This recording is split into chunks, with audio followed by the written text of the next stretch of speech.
Question de confiance, on l'a dit à l'instant, question de souveraineté. Est-ce que mes données, quand elles sont chez moi, entre guillemets, elles sont plus à l'abri que dans le nuage? La fragmentation de la donnée participe aussi de sa protection. Et pour autant, il y a un cap culturel à passer entre l'hébergement propriétaire de ses propres informations qui ont de la valeur jusqu'à cette espèce de délégation, hein, de stockage ailleurs. Et c'est cet ailleurs qui fait un peu peur, Frédéric Simotel? Non, pas si peur que ça. On va le voir avec nos invités tout de suite. Bonjour, donc je suis Frédéric Simotel du groupe 01 et animateur de l'émission IT for Business sur BFM Radio. L'informatique et nuage, alors j'avais prévu une introduction, mais je crois que Marc Mossé et puis Luc Gallois nous ont déjà posé quelques questions, donc on va rentrer très vite dans le vif du débat. Je vais faire un rapide tour de table pour vous présenter qui sont nos panélistes. À ma droite, je pense que vous le connaissez dans d'autres vies, puisqu'il a dirigé Compaq, HP, il était l'une des pièces maîtresses en Europe de CA Technologies. Aujourd'hui, il dirige CloudWatt. C'est l'une des 2 initiatives de cloud souverain en France, donc on va voir si il a cet esprit souverain, cet esprit non pas de fermeture, mais d'ouverture. Derrière le CloudWatt, c'est évidemment il y a Orange Business Services et Thales. Donc Patrick Stark, bonjour. On va reparler de tout ça avec vous. Deuxième invitée est avocate. Avec elle, nous allons voir un peu quels sont les risques juridiques. Marc Mossé en a un peu parlé. Il y en a, mais on sait aussi comment non pas les contourner, mais les intégrer aux offres. Elle est avocate associée au cabinet De Gaulle Florence et Associés. Béatrice Delmas-Linette, bonjour. Troisième invité, il est lui aussi une figure de la profession. Il a longtemps dirigé une grosse filiale de Capgemini, c'était Sogeti, c'était une très grande entreprise, 10 000 personnes. Aujourd'hui, il part sur un nouveau pari. C'est l'autre initiative de cloud souverain en France, elle s'appelle Numergy. Elle est bâtie aux côtés de Bull et de SFR. Philippe Tavernier, bonjour. Quatrième invité aura certainement beaucoup de choses à nous dire en termes de cloud computing. Dans la politique d'achat, on va parler aussi avec lui un peu de la politique d'achat des administrations, la numérisation des PME. C'est des sujets qui ont été soulevés par nos 2 interlocuteurs précédents. Il préside aujourd'hui l'association Eurocloud. Pierre-José Viotte, bonjour. Et notre 5e invité, on vient d'en parler, il a été cité à 2-3 reprises aujourd'hui, il est opérateur télécom. C'est devenu, on l'a compris dans ce que vient de dire Marc Mossé, aussi un acteur incontournable du cloud. Il va nous expliquer sa vision, l'approche d'un opérateur télécom autour du cloud computing. Il est directeur général délégué de Bouygues Télécom. Richard Viel, bonjour. Alors, on va attaquer tout de suite avec vous. Je vais démarrer avec vous, Patrick. Vous êtes juste à côté de moi. Voilà, il faut que vous attrapiez un micro. Donc, on a parlé de cloud souverain. Alors, expliquez-nous un peu pour ceux parce que c'est vrai que ça fait un mois et demi maintenant qu'on parle de CloudWatt et savoir un peu, voilà, comment vous définissez dans ce panorama et puis surtout avec 2 actionnaires derrière. Voilà, quels sont les enjeux autour de tout ça? Il y a 3 actionnaires. 3, oui, c'est vrai. Il y a la caisse des... Donc le cloud souverain, je pense qu'il faut avant tout se poser la question pourquoi. Et pourquoi, c'est parce qu'il y a un marché. Il y a un marché aujourd'hui autour du cloud et des technologies du cloud computing. Et ce marché est en émergence, il est en train de cristalliser. Il recèle un potentiel énorme de croissance et d'opportunités. D'opportunités parce que de nouveaux business models peuvent être générés par les entreprises. Et en même temps, ce marché, il s'inscrit dans un environnement réglementaire.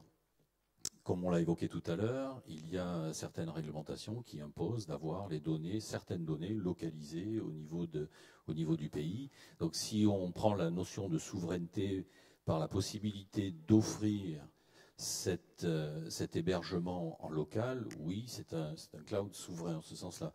Si on pense que c'est un cloud qui doit être fermé, réservé, alors là, on a tout faux. Tout faux parce que ce marché, il est global, il est ouvert, et donc la vocation d'un acteur qui veut durer sur ce marché doit être avant tout européenne. Européenne, pourquoi? Parce que la masse critique sur ce marché, elle est au niveau d'une région géographique comme l'Europe. Alors aujourd'hui, pourquoi il faut forcément l'appui de l'État pour développer un cloud comme celui-ci? Vous avez derrière vous Orange, Thales, on verra ensuite avec Philippe Bull, SFR. Ils ne pouvaient pas le faire eux-mêmes, ce cloud? Je crois que il y a trois éléments importants. Premièrement, derrière le cloud, il y a des ruptures d'usage, il y a des créations d'usage, et on l'a évoqué tout à l'heure, et des changements sociétaux. Donc il est fondamental de le regarder comme une opportunité nouvelle. Et le regardant comme une opportunité nouvelle, il y a eu, je vous le rappelle, il y a quelque temps, un appel à candidature à projet dans le cadre du Fonds stratégique numérique, de la FSN. Donc, dans le cadre de cet appel à projet, des industriels se sont rapprochés et ont présenté des projets. Et en l'occurrence, Orange et Thales ont présenté un projet qui a eu le soutien du FSN et la Caisse des dépôts a investi avec. Alors il faut bien avoir en tête, c'est un investissement, c'est un actionnaire, ce n'est pas une subvention. Donc qui dit investissement en tant qu'actionnaire, ça me paraît judicieux d'avoir un investissement de ce type-là parce qu'un actionnaire, il attend un retour, il attend un succès. Donc c'est fondamental de garder à l'esprit que l'État agit en actionnaire et par là même peut impulser une dynamique, peut aider à la création d'un environnement propice à déployer un acteur qui ait une vocation, encore une fois, européenne. Philippe Tavernier, donc vous êtes l'autre initiative, enfin vous êtes à la tête de l'autre initiative de Cloud Souverain, donc Numergy. Vos réactions un peu par rapport à tout ce qui s'est dit. Vous prenez souvent une image de, faut penser à l'électricité pour bien faire comprendre le type d'offre que vous offrez déjà. Et puis autre chose, là Patrick l'a un peu dit, mais on parle de cloud à la française, mais il faut être plus large, quoi. Il faut forcément dire un cloud à l'européenne. Je pense que le président gallois le rappelait ce matin, et vous avez dû également en être convaincu sur la journée précédente et sur les exercices précédents. Ces changements qui vont soutenir l'évolution totale de notre économie et de nos sociétés, parce que le numérique est aussi un formidable facteur de citoyenneté, de modernité et de développement individuel et personnel. Alors, pour revenir à la question de Frédéric, on peut parler de e-éducation, on peut parler de e-santé, on peut parler de tous ces éléments de développement. Si nous n'avons pas les moteurs, le carburant, l'énergie à même de la diffuser partout et de rendre ces éléments concrets et visibles auprès des usagers, des clients ou des individuels, eh bien, on passe à côté de cette promesse. Et donc, c'est toute la vocation et toute la mission d'entreprise telle que la nôtre que de dire nous devons soutenir, accompagner ces éléments. Je reprends exactement ce qu'a dit Patrick sur la souveraineté. Il est clair qu'il y a des enjeux qui sont effectivement purement nationaux, locaux. Mais notre mission, elle est bien plus large que ça. Elle a effectivement une vocation totalement européenne. Donc c'est notre mission que de soutenir et d'être le garant de cette fourniture d'énergie. L'électricité, c'était le 19e ou le 20e siècle. On est maintenant sur des puissances numériques. Ça, c'est la première vocation. Et la deuxième, ça a été abordé, c'est que nous sommes également un tiers de confiance. Donc nous sommes également un banquier détenteur d'éléments extrêmement sensibles qui ne sont pas pour le coup du numéraire ou du cash, mais qui sont des éléments essentiels de la vie des entreprises ou des individus, que sont leurs données. Donc nous avons également une mission de tiers de confiance absolument déterminante. C'est toutes les questions de sécurité, de protection à l'égard de nos différents clients.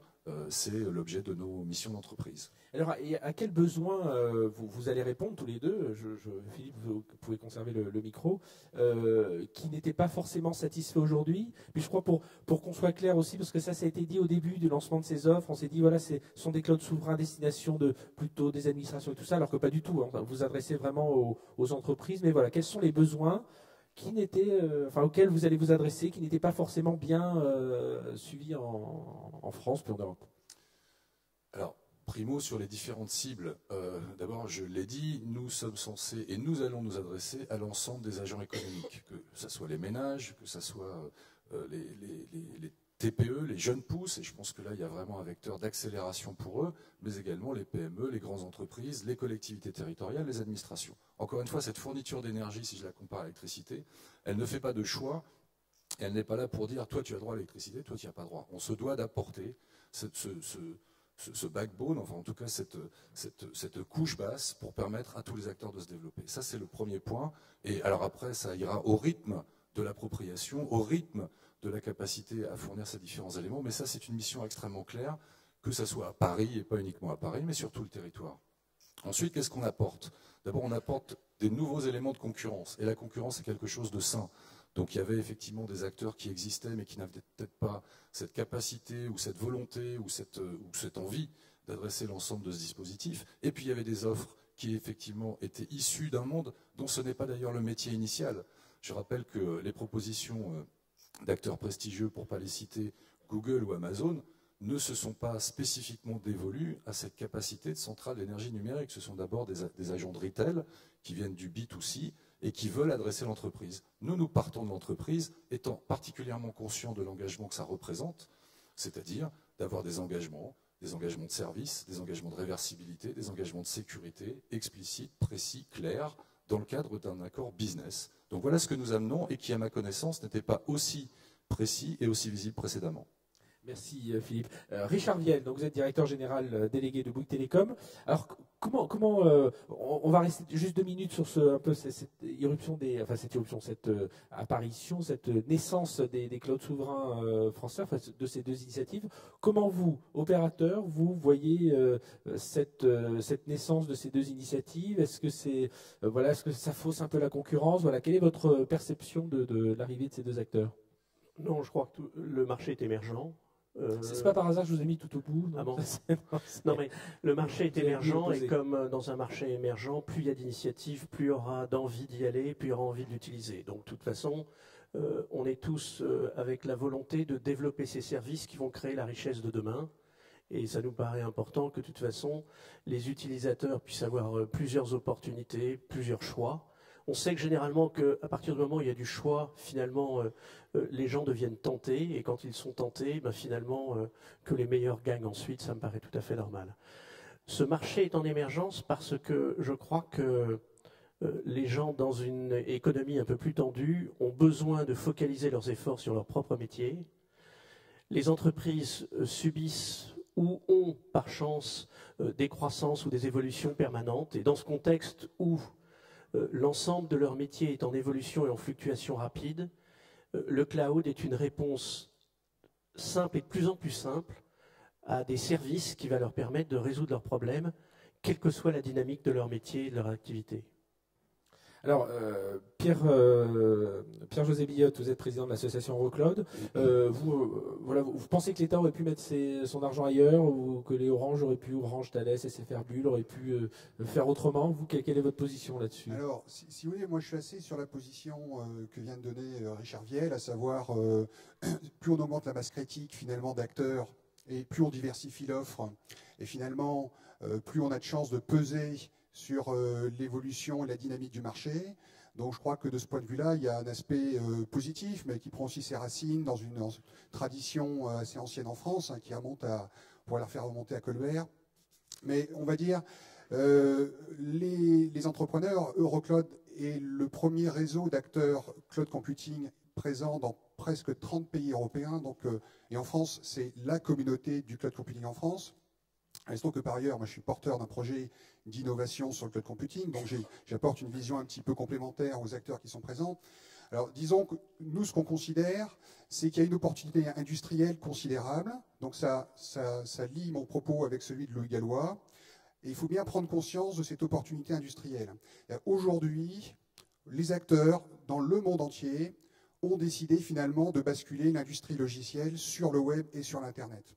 La conséquence, c'est qu'aujourd'hui, on est en train de faire un re-engineering complet de toute ou d'une très grande partie de l'industrie informatique au niveau mondial. Et partout où il y a un logiciel qui existe, quelque part, il y a une entreprise nouvelle qui est en train de réécrire finalement cette application sur un mode Internet et sur un mode web et cloud computing. Et donc l'opportunité pour la France, elle est là, elle est dans l'innovation, parce qu'aujourd'hui, il y a des entreprises nouvelles innovantes, qui sont des très jeunes entreprises, qui seront peut-être les Facebook ou les Google de demain en Europe et en France.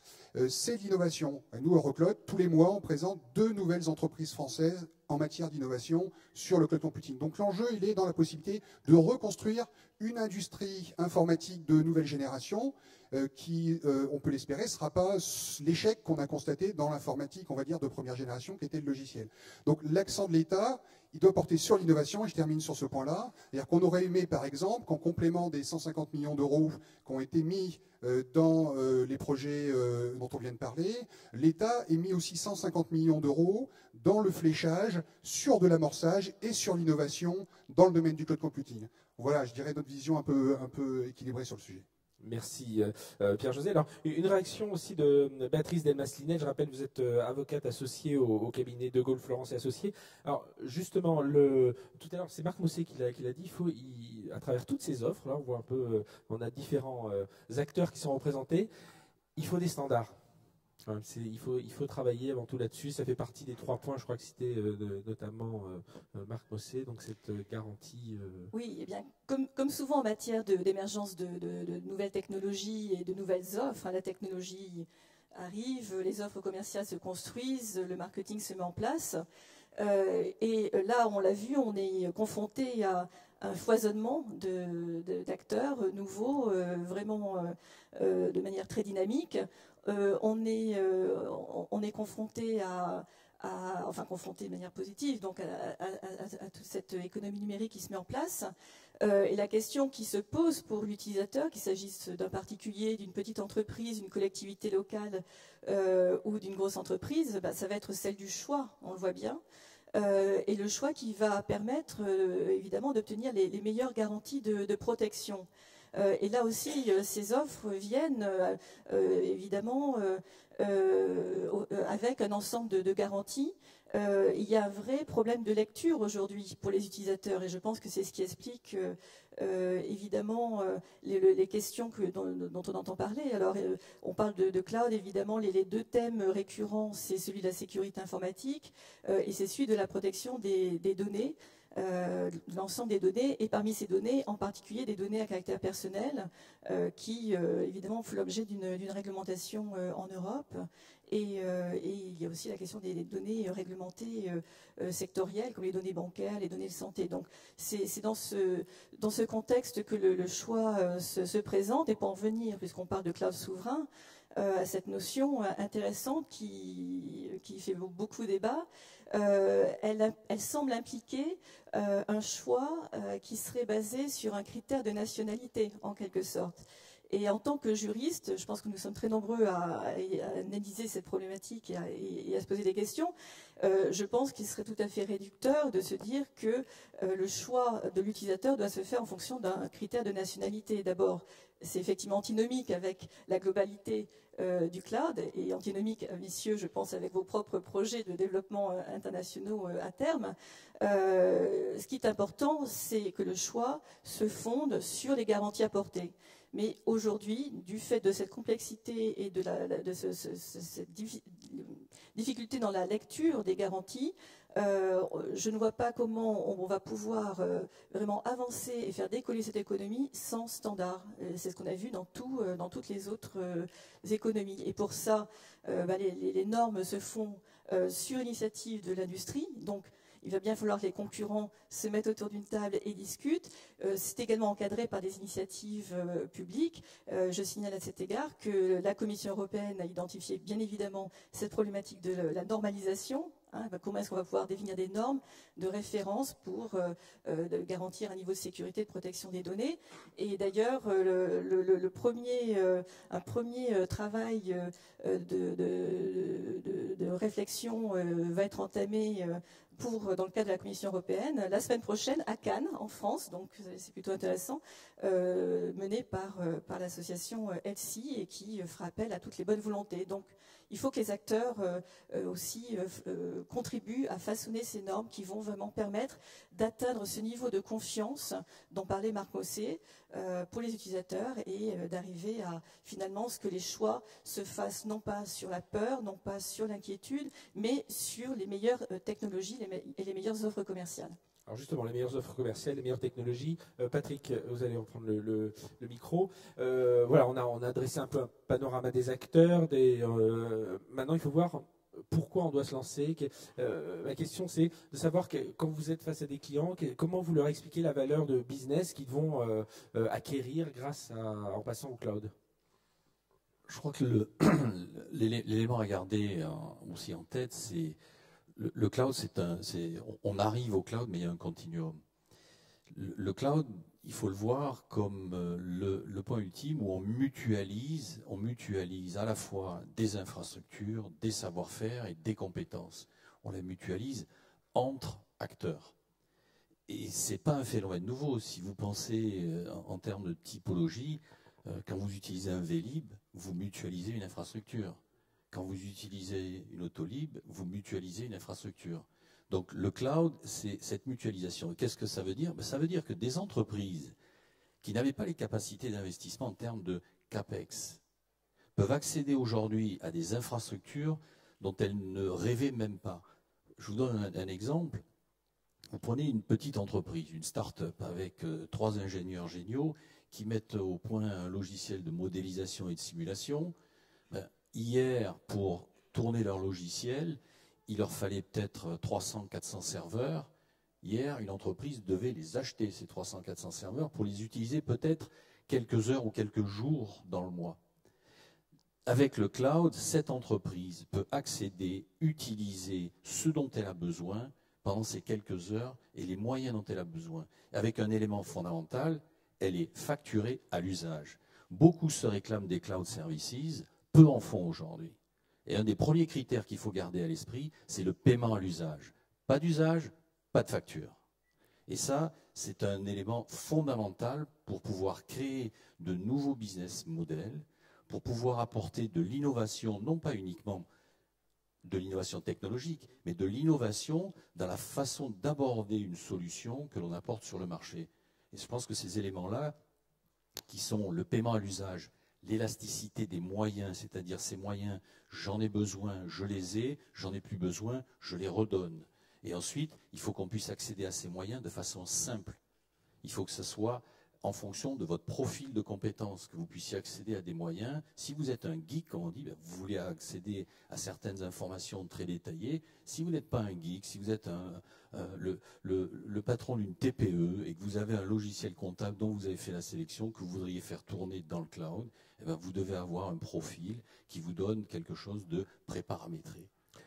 Philippe Tavernier de Numergy, c'est un peu ça la difficulté aujourd'hui dans les entreprises. On parlait tout à l'heure des PME innovantes dans le numérique. Bon là, on est clair, on est dans le sujet, ils connaissent bien leur sujet. Tout à l'heure, Louis Gallois parlait de numérisation des PME, et c'est un peu ça la difficulté pour les acteurs comme vous, comme Richard Viel, c'est de trouver, que ces entreprises comprennent tout ce qu'elles peuvent faire avec le cloud, qu'elles fassent un peu un inventaire, un état des lieux, des processus de leur organisation, par rapport à leurs relations clients, par rapport à leurs pratiques commerciales, comment elles peuvent tout changer avec le cloud. C'est ça les difficultés pour vous, c'est d'approcher je pense aujourd'hui qu'on a d'abord beaucoup de briques, donc autant on pouvait en parler effectivement conceptuellement et faire beaucoup de slides, autant aujourd'hui on le voit bien, non seulement dans les discours, mais dans les réalités, il y a des propositions de valeur qui, si elles sont correctement architecturées, mises en œuvre, expliquées, juridiquement accompagnées, je pense que le temps est vraiment venu de plus en parler, mais de l'expérimenter, véritablement. Alors bien sûr, en fonction d'actifs et de passifs, en fonction d'une histoire. On n'enlève pas comme ça d'un revers de main 40 ans de construction au fil des différentes technologies. Mais aujourd'hui, sur des nouveaux usages, des nouvelles modes d'application, des nouvelles technologies, le cloud permet d'expérimenter. Ça, c'est une vraie réalité, c'est notre proposition de valeur.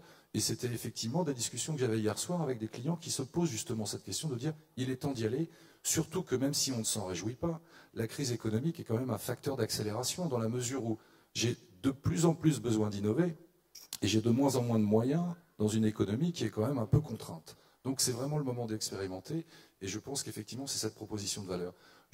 Juste pour compléter ce que disait Patrick, c'est qu'en plus le cloud computing, qui effectivement à travers Internet et à travers un paiement à l'usage permet d'accompagner la croissance, il permet aussi l'échec. C'est-à-dire que sur des solutions dont personne ne sait dire forcément si demain ou après-demain elles seront durables, eh bien vous êtes une PME, vous pouvez innover directement, réussir, ce qui est quand même l'objectif, mais si jamais ça ne fonctionne pas, effectivement il n'y a pas de consommation et on part sur d'autres vecteurs. Ça donne une flexibilité absolument unique et extraordinaire. Voilà des propositions de valeur qui me paraissent intéressantes pour l'économie. Richard Viel, Bouygues Telecom, je pense que ces propositions de valeur, on parle d'élasticité, tout ça, j'imagine que c'est... Oui, je crois qu'on vit un phénomène de rupture assez exceptionnel. C'est que finalement, généralement, les innovations dans le monde du computing, historiquement, venaient du monde des entreprises. C'est-à-dire que les entreprises étaient toujours précurseurs et il y avait une forme de généralisation, d'expansion côté du consommateur. Ce qui s'est passé là dans les dernières années, c'est que finalement, on a vécu un phénomène incroyable, c'est que le cloud est apparu dans le monde du consommateur de tous les jours, dans des tas de domaines. dans le domaine de la vidéo, dans le domaine de la musique. Et l'une des raisons pour lesquelles je suis fondamentalement convaincu qu'on va vivre une explosion de ces activités, c'est que pour la première fois, finalement, le consommateur que nous sommes, nos enfants, les nouvelles générations, vivent déjà le cloud tous les jours. Alors, la déclinaison, elle est simple. Pourquoi c'est un succès? On a pu le rendre simple, et on a pu le rendre simple parce que l'ergonomie, le fonctionnement, la mise en service a été simple et de manière à permettre aux gens de le faire. Dans le monde de l'entreprise, il faut résoudre le problème de la sécurité, de la confidentialité. C'est un sujet technologique et sincèrement, ça ne m'apparaît pas être démesuré, au contraire. Historiquement, c'est des choses assez simples. Maintenant, il faut qu'on établisse le lien entre les outils avec lesquels les entreprises fonctionnent et finalement, en quoi leurs données, leurs informations, leur système, leur computing va pouvoir s'intégrer avec les applications qu'ils utilisent aujourd'hui. De notre côté, nous avons pensé que, de par l'usage de Microsoft dans le monde de l'entreprise, il y avait un intérêt à faire un lien naturel entre l'usage qu'ils avaient en propre vers l'usage qu'ils pourraient avoir dans le cloud. C'est la démarche que nous avons menée dans ce sens. Pierre-José Billotte, alors on l'a un peu évoqué tout à l'heure, on parlait de l'existant. Il y a un risque quand même quand on passe au cloud pour une entreprise de déstabiliser un peu son modèle existant. Alors on le voit dans l'univers IT avec des éditeurs de logiciels qui sont obligés de revoir un peu la façon dont ils commercialisent leurs produits, mais pour des entreprises un peu plus traditionnelles, qui ne sont pas dans le monde du numérique, voilà, ce risque existe quand même. Alors, je voudrais juste compléter ce qui a été dit précédemment, parce que je ne voudrais pas qu'on considère que le cloud computing, c'est pour demain, hein, parce que on pourrait déduire un petit peu des propos qui ont été tenus à ça. Aujourd'hui, en France, en 2012, hein, pas en 2017 ou 2020, c'est 2 milliards d'euros de chiffre d'affaires pour l'industrie. Donc, c'est plus qu'une réalité. Aujourd'hui, toutes les entreprises du CAC 40 utilisent au moins un service de type cloud.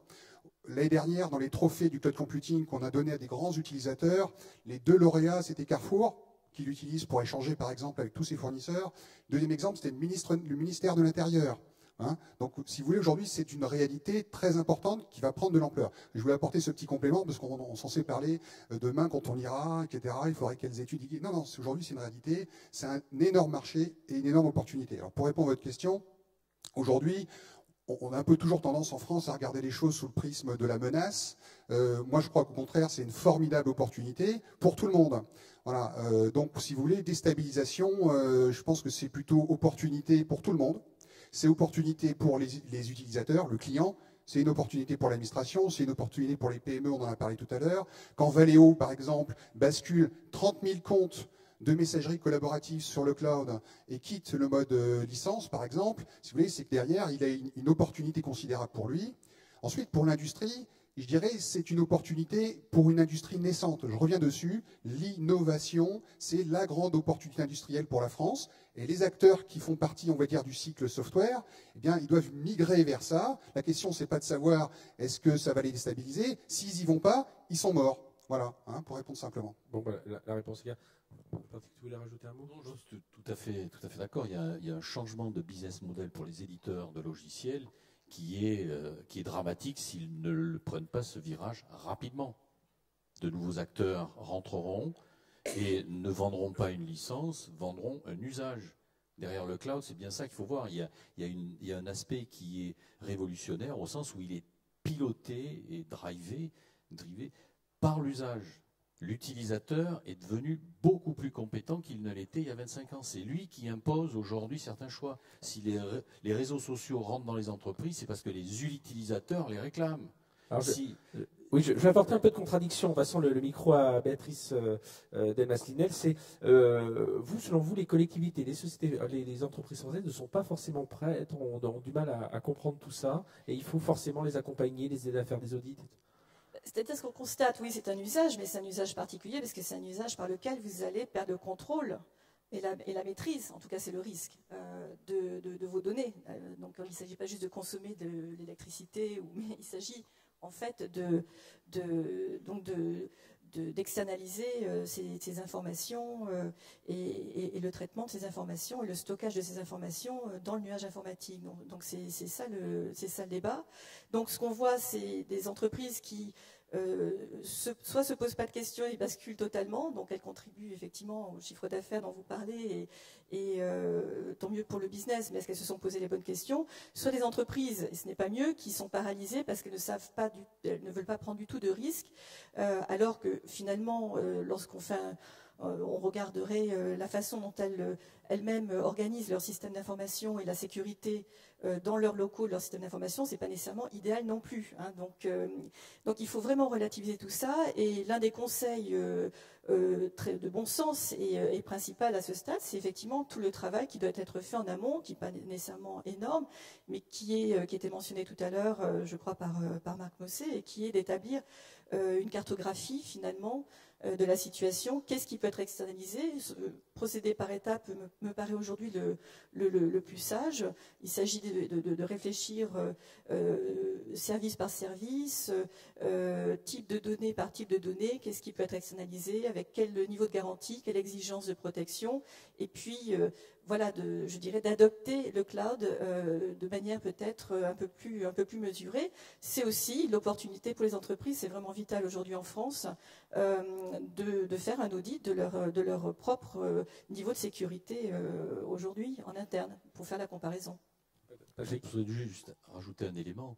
On a parlé tout à l'heure de transparence. C'est un élément très simple. Aujourd'hui, est-ce qu'il est acceptable de devoir lire 50 écrans ou 48 écrans, et ensuite on vous demande de cliquer en bas à gauche pour dire que vous acceptez pour pouvoir utiliser?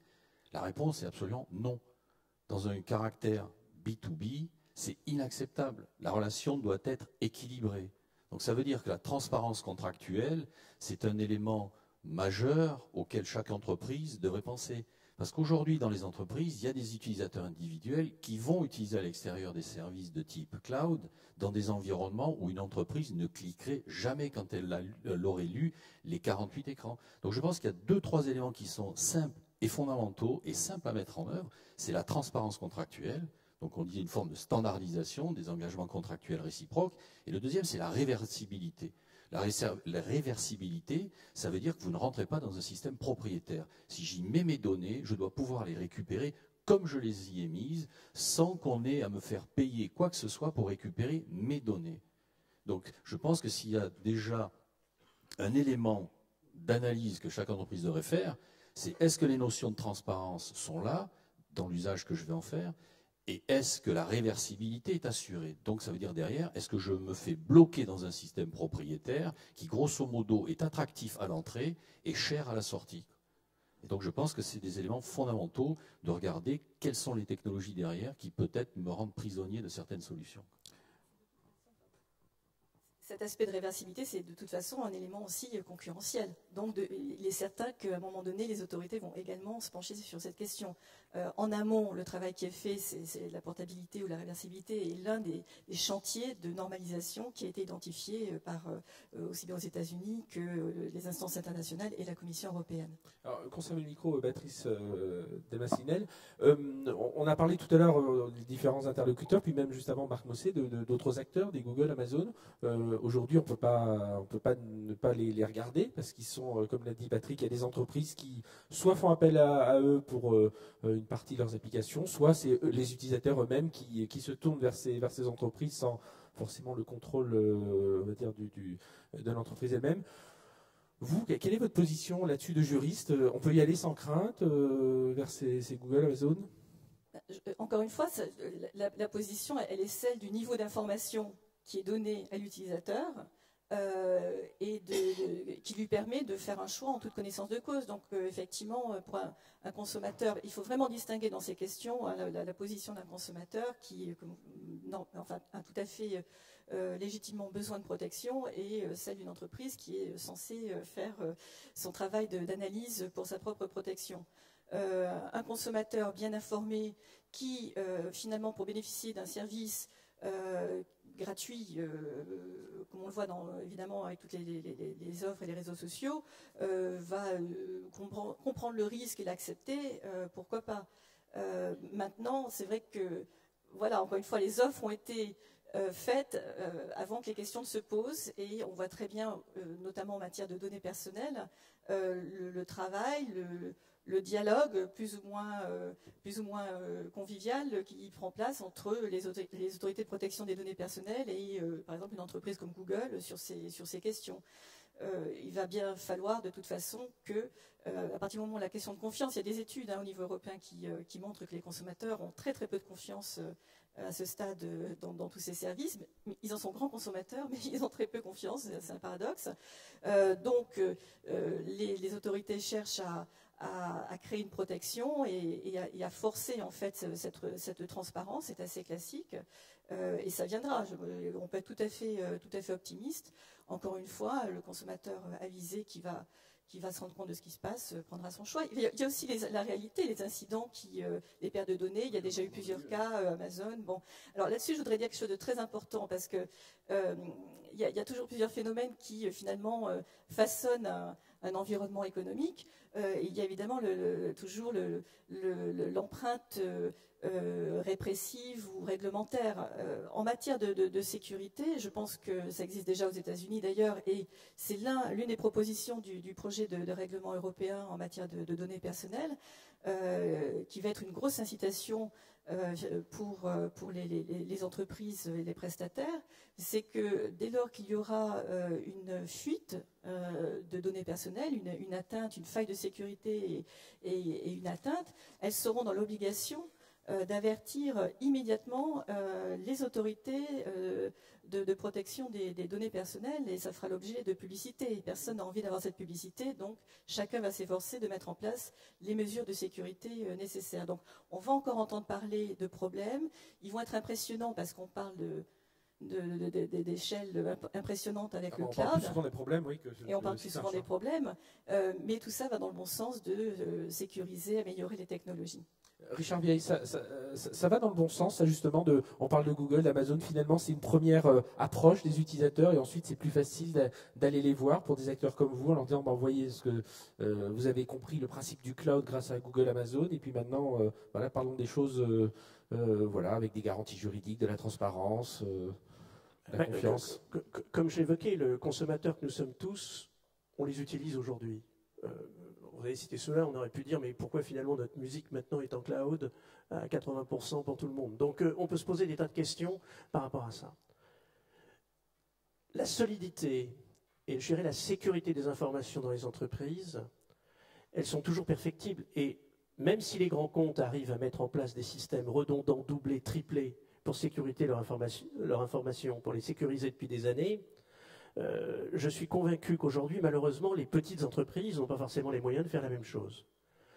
Le cloud est vraiment une réponse à ces besoins pour eux. Parce que, sincèrement, tout le monde n'imagine pas. Enfin, je veux dire, pendant des années, on pensait qu'en mettant ces données sur des bandes magnétiques, on a démarré par les cartes perforées, on en perdait. Les bandes magnétiques, elles s'esquintaient. Maintenant, on a dit, bonne nouvelle, on les a mis sur des CD, des DVD, etc. Mais sachez que c'est la même chose. Sur les CD et DVD, ça disparaît dans le temps.